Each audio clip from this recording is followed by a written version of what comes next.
You would have searched a long time for the sort of winding lane or tranquil meadow for which England later became celebrated.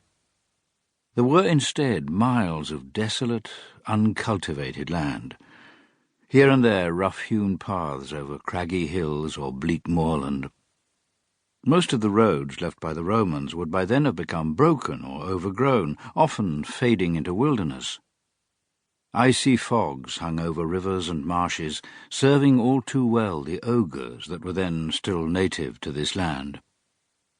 The people who lived nearby, one wonders what desperation led them to settle in such gloomy spots, might well have feared these creatures, whose panting breaths could be heard long before their deformed figures emerged from the mist.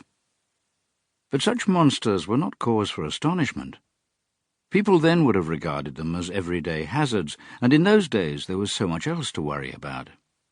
How to get food out of the hard ground, how not to run out of firewood, how to stop the sickness that could kill a dozen pigs in a single day and produce green rashes on the cheeks of children. In any case, ogres were not so bad, provided one did not provoke them.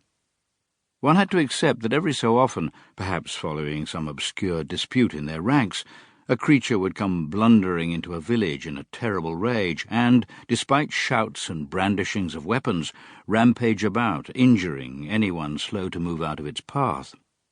Or that every so often an ogre might carry off a child into the mist. The people of the day had to be philosophical about such outrages. In one such area, on the edge of a vast bog in the shadow of some jagged hills, lived an elderly couple, Axl and Beatrice. Perhaps these were not their exact or full names, but for ease, this is how we will refer to them. I would say this couple lived an isolated life, but in those days few were isolated in any sense we would understand. For warmth and protection, the villagers lived in shelters, many of them dug deep into the hillside, connecting one to the other by underground passages and covered corridors. Our elderly couple lived within one such sprawling warren. Building would be too grand a word, with roughly 60 other villagers. If you came out of their warren and walked for 20 minutes around the hill, you would have reached the next settlement, and to your eyes this one would have seemed identical to the first. But to the inhabitants themselves there would have been many distinguishing details of which they would have been proud or ashamed. I have no wish to give the impression that this was all there was to the Britain of those days, that at a time when magnificent civilizations flourished elsewhere in the world, we were here not much beyond the Iron Age.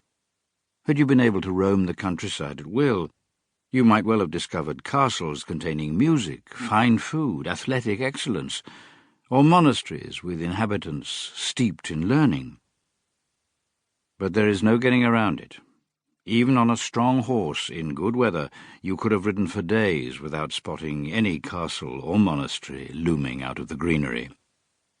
Mostly you would have found communities like the one I have just described, and unless you had with you gifts of food or clothing, or were ferociously armed, you would not have been sure of a welcome.